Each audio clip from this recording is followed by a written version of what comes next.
Hi, today's April 20th in the year 2004. I'm Karen Herman with the Archive of American Television, and it is my pleasure to be interviewing Harvey Korman on my left and Tim Conway on my right. And we're at the Peninsula Hotel in Beverly Hills, California. I'm ready. Okay. All right. Well, thank you very much. We're going to start sort of in the middle, and the first question we have for you is, when did you two first meet? Excuse me. Why is she starting in the middle? I don't know. Why. I wasn't prepared to start. Why are you starting in the middle? Well, that's the way you should start. It's I like, always think that you would start at the start. well, that would be an end cut, you see, but we're trying to go to the middle, and you get a nice slice there. I first met Mr. Korman on the Danny Kaye show. I didn't remember him from the Danny Kaye show, but he insists that I met him on the Danny Kaye show. Then I really met him on the Carol Burnett Show. So actually, the start of the Carol Burnett Show is when I met Mr. Korman and worked with him ever since then. Do you remember the first sketch we did together? Because I don't. I don't think we did one together right away. I brought some material in that did not include anybody else, so I did a couple of things by myself, and then they put us together, and it was magic. I was brilliant. I brought a whole new light to his career, which was sliding at the time. And he exploded, and we were very successful for the 11 years, 10 years for him, 11 for me. They added an extra year because I was on the show. Harvey, do you remember the Danny Kaye show with Mr. Conway? I remember that he was on it, but I don't remember what he did. And I know I didn't do anything with him, but I remember he was there, and he was this little bald, silly guy, and I didn't really think much of him or think much about him. I don't know that I...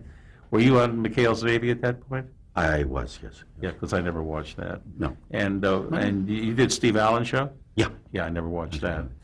And what else had you done? You did some Disney pictures? Not yet. No. My career quite blossomed after. Oh no, that's right. It was. Yeah, I don't know. Was the high point of your career the Carol Burnett Show?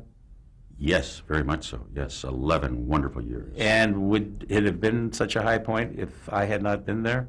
Yeah, I think it would have been a lot higher. Oh, okay. Just want to get that straight. Okay. Harvey, in 1967, you actually started on the Carol Burnett Show when it first started. Yes. Talk a little about that. How did you get cast for that?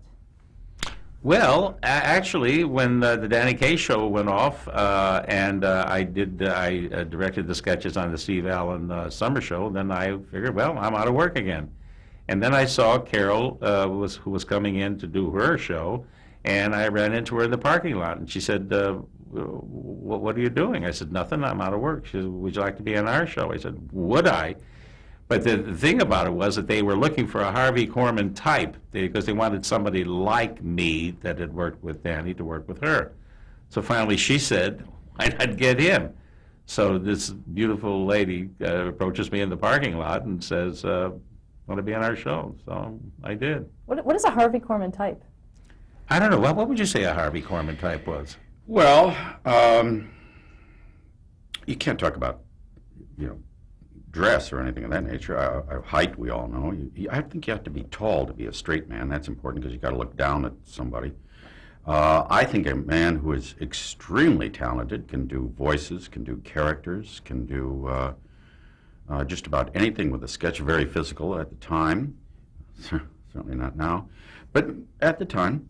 And able to do just about anything, and most importantly, know when to shut up. That's, I think, the most important thing about a combination of comedy people is for the other guy not to jump in and just shut up and let something play. Well, okay, so I think a Harvey Korman type. That's very well put. I think it was close. Yeah, it was very close. I had good volume too. You had good volume, and your eyes were open, and you didn't have those tremors that you usually have. Right. I thought that was wonderful. Thank you. It will play very well.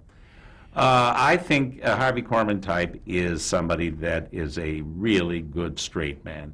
And a really good straight man is funny himself, but knows when to shut up, knows when to turn and how to turn the star on, how to hit that ball back to him, because a really good performer wants that ball hit back to him, bang, bang, bang, bang. Because if you hit the ball and nobody hits it back, you ain't got nowhere to go. So performers like Carol and Danny and Skelton and Jack, whoever you want to mention, they need somebody that can hit the ball back to them and not try to steal the limelight, knows when to shut up, gets it back to the star, and that's what I do very well. What do you remember about that first Carol Burnett show? The thing that I remember about it is all of us going into the rehearsal hall for the first rehearsal. CBS had a contractual obligation to have her do a variety show. I think they figured she was going to do 13 weeks and get out, and that would be the end of it. I don't think they ever expected it to be a hit. And before we walked into the rehearsal hall, she says, I don't care what happens. I don't care if the show makes it or not. I just want to have fun. I want us all to love each other and have fun, and let's do it. And that's the attitude we went into the rehearsal hall with for the very first show, and that never left. That feeling never left. And that's what I remember most about it. She created the atmosphere, as she did for 10 years, with us, with the guest stars, with anybody who came here to the show. This is going to be fun. There's no pressure.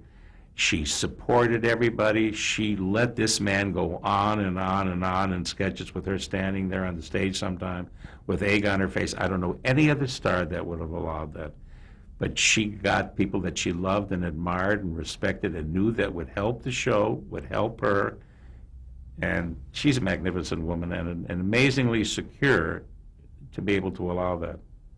How did the show evolve? She, of course, had become a big thing out of the Gary Moore show, and she was signed by CBS. I think she tried a sitcom, but that didn't work out. But they had this variety show thing that they had to do, so they just tried that. It was very unusual for a woman to front a variety show, and I don't know that anybody ever really made it up to that point. I think Dinah had a daily show, but it wasn't a variety show.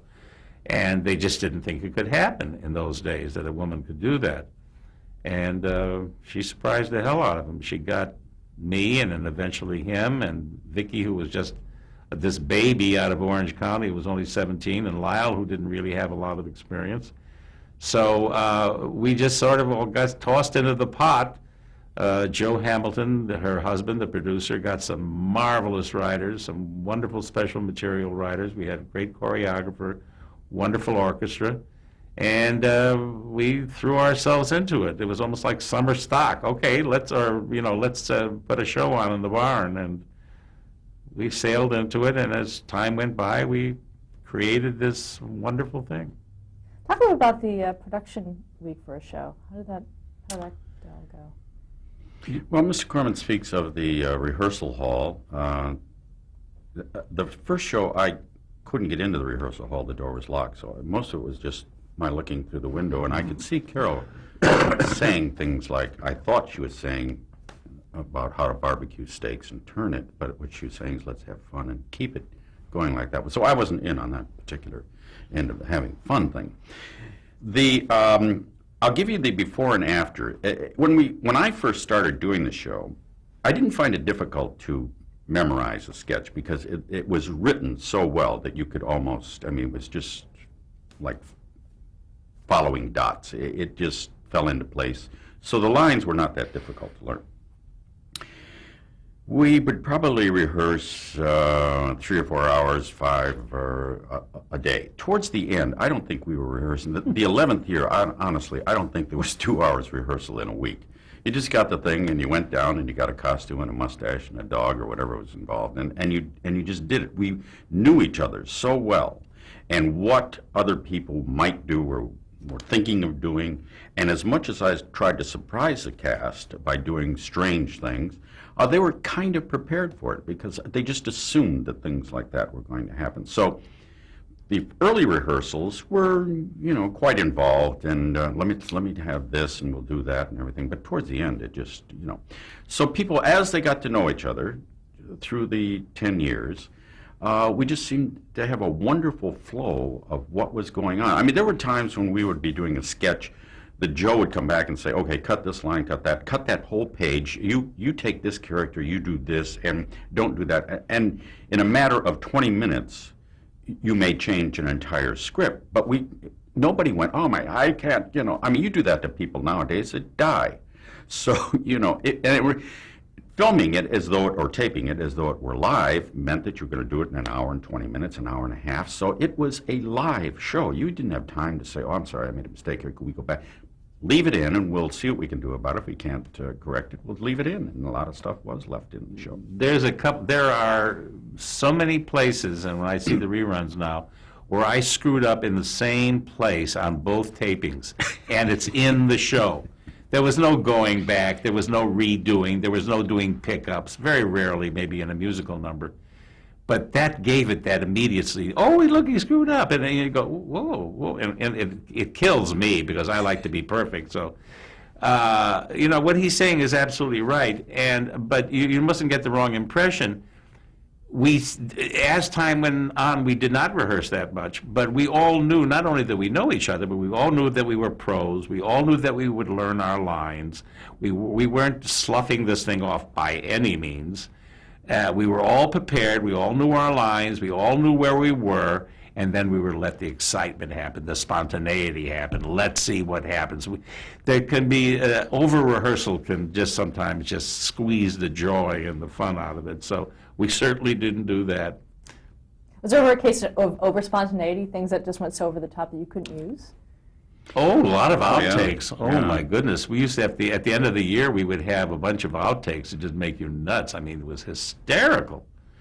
Yeah, Joe Hamilton actually came on stage one time. We were doing a sketch that wasn't going very well at all. You could hear the air conditioning because the audience wasn't making any noise.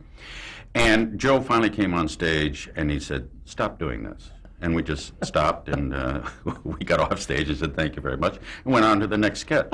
Alan King was our guest star that week, and he was astounded. Never in all of my history in show business did a producer ever walk up in the middle of a sketch in front of an audience and say, stop doing this. Do you remember what the sketch was? It was about gangsters. I was a gangster. And I was supposed to get a cream pie, in my face. So he could have come up any time and said, hey, stop doing this before I got the pie. But he waited until after I got the pie, of course. He said, "Hey, stop doing this. Yeah, I'm standing there with whipped cream all over me. The way we did the show on in Studio 33 at CBS was, it's actually a very small studio. And because it was more of a theatrical experience, more of a actors and audience, the cameras were usually pretty much out of the way. They weren't in between you and the audience, which makes it very fuzzy, and I think it loses that wonderful contact that you have. So we had one on the side, one on the side, one in the pit, one on a dolly way out there, so that we were with the audience, and the audience was with us. Now, right in back of the audience was the booth with the producers and the associate producers and all the staff. And we would be really kind of in contact with them too, because when anything died, they would be going, and we would be. So the whole thing, and the crew was in on anything. The crew would ad lib stuff and talk to us. We'd talk to the crew, especially Carol would do it during questions and answers. And it was, the whole area was just fun and family and laughs and connection. It's very important to have that connection. It's also very important to have the environment be a happy, funny, loose one. You can't be uptight and do comedy. As the show went on, did the audience change at all? You mean Within the studio? We had to change them from time to time. They had to go home. And there were a lot of older people, that had to change their defense. But as far as changing, Yeah, did they expect their certain attitude, things? you mean? Yeah, Of did they what they expect expected? things, No, yeah. they were the regulars. Probably about a dozen people who came to almost every show. but there was a lot of tourists. Yeah, a lot of tourists. But no, the attitude of the audience, they came, pre-wired. I mean, they knew what they were going to get. They knew they were going to see some fun and have some fun and be part of a show that was meant to entertain. And so we never got an audience that went, oh, well, this is no good. I wish we would have gone somewhere else. Never. No, they they were- just were thrilled to be there. They were pre-sold, yeah. Yeah. They had probably most had seen the show on television and were fans and wanted to be there. They weren't, just grabbed off the street and said, well, Yeah. how'd you like to see a show? Yeah, let's bus in 40 people from It was Newark, hard to get tickets. You had to right away and wait for, a long time to get in. Tim, how did you come to be a regular on the show?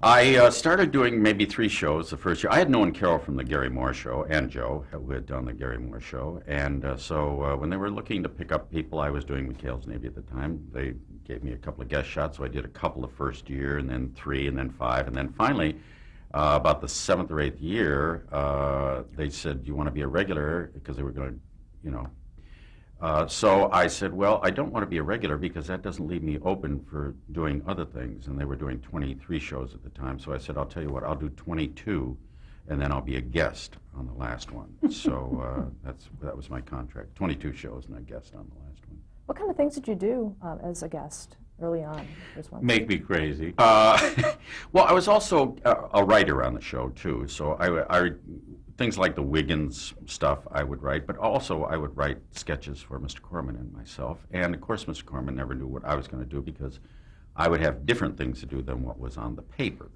And, of course, being a very poor performer that he is, couldn't adjust immediately like that. And sometimes No, that's would not go being. You south on say me. that often, that I'm a poor performer. Well, you're not a poor No. performer. No. Iffy performer. No, you're a wonderful performer. Yeah, but you say I'm a poor performer because I couldn't keep up with the unfairness of throwing new things at me for the first time in Right. front of an audience. Right. Now, who's the poor performer? Who is who's erring there? You. You can't do that to people. I did. That's right. Okay. I liked it. All right. And the audience liked it. They were waiting for it. We notice when we do our concerts, they're waiting for it to happen. So we constantly try to keep it fresh and come up with new stuff so that I can genuinely break up. But to give you an example of the whole show working with you, I would talk to a prop man. We were doing a sketch one time. I noticed there was a huge picture of a barn over the couch. And I said to the prop man, "Can you do me a favor? Can you cut the doors in that barn so that you could actually open them in the picture? And that I could go through those barn doors." Well, they loved stuff like that.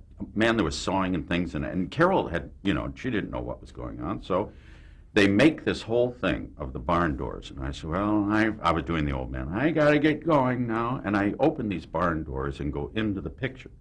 Now, that would have been fine, but the prop man also made 2 tiny doors, like a little hayloft up at top. So then I opened those doors, and they had hay in there, and little animals would come out and go, hi, and then I'd take a pitchfork and go, ding, and then they started a fire in the barn. Fire in the barn, I mean, it was just, they loved to get in on the action like that. So, and one time when we were doing a kind of a nautical sketch, they had a whole tank of water set up that I didn't have any idea. There must have been a ton of water in there. And I said, well, I'm supposed to look out the window and say, well, here comes a big wave, and boom, this water, I mean, it knocked me clear across the stage. So they're going, it's hysterical, and it could have killed you. But they enjoyed that kind of... That's what I meant about everybody getting Yeah. together and having surprises on one another and doing stuff like that. And, of course, all the surprises he had for me. And then this kind of it's a very subtle thing. People don't want to see performers breaking up per se. They want it to come out of something that's real, that's something that's genuine and spontaneous. People knew that I wasn't faking these breakups, and we weren't being unprofessional. It was just part of the fun, and the audience loved it. We weren't professionals who had gone awry. We were professionals who were having fun. We had one sketch that was a detective type thing, and I'm supposed to go out. I'm the butler. I go out the door, and then he has to come and open the door. So I asked the prop people if they would put a doorknob large enough for me to sit on, so that I had gloves on, and I pretended I couldn't get the doorknob open. So I turned around and sat on it and tried to be like a pair of pliers so that I was turning and I was sitting on this doorknob. Now I know he has to open the door, because he comes over and opens the doorknob. Now, I'm sitting there with this doorknob between my legs, and he's left with, geez, do I go for the doorknob? What do I do? So it was situations like that the audience could see that, that was manufactured and it was genuine, and now what are these 2 morons going to do? We once did a 2-man sub, and that morning he had a vasectomy. which I did myself. But that was really wonderful. You took out your own prostate, too. Which Well, I had a think mirror and a It's Swiss amazing knife. how you do Yeah. that. He saves a lot of money. You know, health plans are... so Closing important is out tough. there. Yeah, that's tough closing. Anyway, so at one point he had to get on the periscope and slide down and fall to the ground. Well, when he did, and I saw him come down that hard, and knowing the condition of his you-know-what after a vasectomy, he was in such pain. And I remember saying, "How's it going?" And he went. So, I don't know, the audience, of course, didn't know. I mean, they knew that he had taken a terrible jar in his privates, but they did not know how bad it was. And so, it was just stuff like that, and it just was like week after week, we would have these wonderful things that would happen that were totally unexpected. Really was an extraordinary experience that we did every week, this kind of musical review with brand new music and medleys and wonderful dances and great sketches, and we would do these long satires on movies, some musical movies, regular movies, and I think we were rather remarkable, if I must say so myself. We were lucky, too, in that even guests on the show, and that included animals, played to us. Carol was singing a song one time in front of a horse, and the horse decided that it was time to relieve itself. So Carol said, "Oh, no, no." She was doing Judy Garland. Judy Garland. And in the back, this horse starts to urinate, so the trainer comes out with this huge pail and sticks it under her to catch it. And Carol's singing because she doesn't know what's going on, and this horse is back there going. And then finally Carol turns around and goes, and even the guy who's in charge of the horse comes out and goes, Takes a bow. and it's got this steaming pail and walks off. But I mean, even things like that, it played right into the show, and Carol said, "Okay, we're going to pick it up now. Should we pick it up from number 1 or number 2? So Sometimes we... Excuse me. That's it. Okay. We didn't leave that in the show. Sometimes she Yeah. would have left stuff like that in the show, but I It don't think eventually that was showed up in the outtakes. outreels. Yeah. Our outreels, outreels. Outtake. Our outtakes that's another 10 years of stuff that you never saw. Did you have any say as to what went into the show in terms of what was aired? In terms of what the final editing was, no. But we did have something to say about during the rehearsal period about if the stuff on the page didn't look like it was right, or we could write on our feet and we would improvise, and sometimes we couldn't, so we would ask the writers but once we got to the actual taping and the editing thing, it's out of our hands. The actors can do something when they're on stage. I mean, we can do something when we're there. This is an actor's medium. It's like Broadway. Once you're out on the stage, and nobody can touch you. But this was kind of a remarkable thing. We would have a sit-down reading on Monday. We would rehearse on Tuesday. We would probably learn the lines. On Wednesday night, we had a run-through already for the network, for all of the staff to make changes. Thursday was camera. So you really didn't do much rehearsing. And Friday night, we did the show. So it was a pretty fast thing, and it's just, I think it's amazing. We learned the lines. We did have cue cards there, but we rarely used them. Sometimes we would use them for lyrics or something. But when we were in sketches, there was nobody looking at cards. You cannot do sketches and look at cards. I don't see how you can. Who were the main writers? Excuse me, I was actually on the show for quite some time before I realized that those cards were the script. And I looked over one day and I went, "Yeah, those are Carol's lines." I thought maybe it was just for Carol, I thought, "Oh, gee, shoot." And then I'm going, "Hey, there's mine, too." But we never used them. And who were the main writers on the show? We went through, I think, altogether about 40 writers. We had at least 10, 12 writers lasted 3 or 4 years. Our original head writer was Arnie Rosen, who was just brilliant. And then we had Simmons. We had Ed Simmons, we had Buzz Cohan, and Bill Angelos. We had a whole number of Rudy a whole slew- DeLuca, Barry Levinson. Barry Levinson. There's a whole bunch of them. Roger Beatty. Roger, Don Brinkley or Hinckley or whatever his name is. There was a whole Kenny bunch of Psalms, Gail. Gail.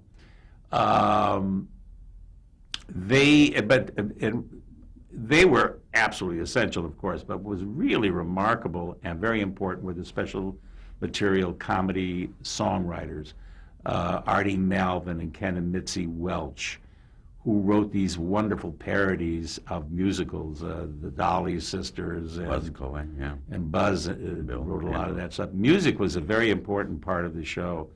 If you see, people just see the half-hour version now, which is just the sketches. But I mean, we had such beautiful dancers. Ernie Flatt, who was our choreographer, and wonderful dancers. And he would choreograph for the camera. And even though there were 12 dancers, the way it was shot, it looked like there was just a whole bevy of, 24 dancers. And of course, we're leaving out something very important, Bob Mackey, who designed the costumes for the show and designed the show so that the characters were there physically and in your wardrobe, and the beautiful stuff that he made for the dancers and the sets and everything.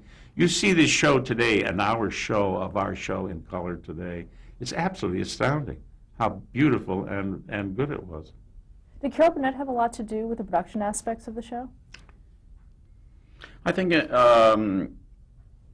not necessarily designing a set or things like that, but the costuming certainly. I mean, Bob Mackey was one to create characters. I mean, he just didn't say, "Well, there's a character here. It's going to be a secretary. I'll just put a secretary outfit on her." He was the one who gave her that large rear end and this stupid look and the too tight blouse and an opportunity for her to jump into this outfit and create a character, blonde wig, and it was off.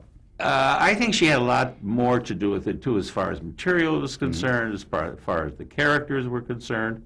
You can't be the star of a show and just let everything to everybody else. You have to put your 2 cents in. Of course, there was a special situation there because her husband was the producer and she was the star. Don't forget they have a life off stage, so you have to be careful how those lines intersect. He's the husband, the boss. She's the wife. The boss. But she's the star. So I think that she had, I don't know how you can be the star of a show like that and not really know what you're doing. So she knew stuff, this will work or this won't work or let's try this. But even then, she would sometimes say, "Joe, I can't do this. This is not right. I know it's no good," and it would be great. And I would do the same thing a lot of times. I said, "This is terrible. I can't do this. I'm so awful in the sketches that we did, the family, and I played Ed, this kind of redneck hardware owner, kind of dumb, goofy guy. I hated it. I thought I was awful, but the audience loved it. They loved that family. They loved it, and every time I knew, oh God, I have to do this again. I'm so awful. And things that I wanted to do didn't work, and then Joe would say, "Do this, it's going to work." So sometimes you're not the best judge of what you can do or can't do. Did either of you ever refuse to do a sketch? No. I don't think so. I don't No. think so. No. No, I think we always thought of a way it would work, whether it was with costuming or a mustache or some kind of accent was also a backup. You created a funny character.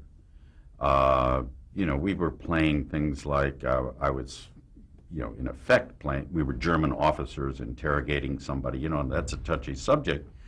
But through accents and the fact that, we exchanged, he was kind of the colonel, and we only spoke in German to each other, and I had a puppet of Hitler that kind of lightened things up a little bit, too. So you found ways to get over things. Okay, let's stop there to change the tape.